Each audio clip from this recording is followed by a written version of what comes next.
નમસ્કાર દર્શક મિત્રો, આપનું સ્વાગત છે ઉના ન્યૂઝ 24માં. આજના મહત્ત્વના સમાચાર જણાવ્યો તો ઉના તાલુકાના નવા બંદર ગામે પેલુડી પ્લોટ વિસ્તારમાં ડાલા મથોસી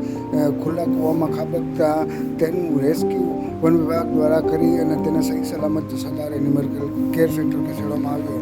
વાત કરીએ ઉના તાલુકાના નવા બંદર ગામે પેલુડી પ્લોટ વિસ્તારમાં ડાલા મથોસી જે છે તે શિકારની શોધમાં ખુલ્લા કૂવામાં ખાબક્યો હતો,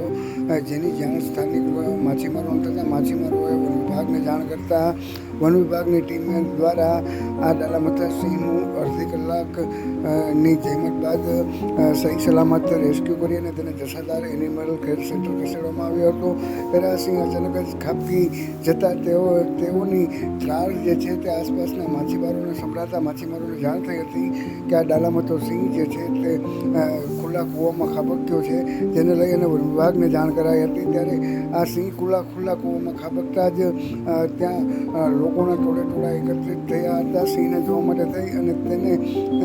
લઈ અને નવા બંદર મરીન પોલીસ પણ ઘટના સ્થળે પહોંચી ગઈ હતી અને વન વિભાગ દ્વારા તાત્કાલિક આ સિંહનું રેસ્ક્યુ કરી અને જસાધાર એનિમલ કેર સેન્ટર ખસેડાયો હતો.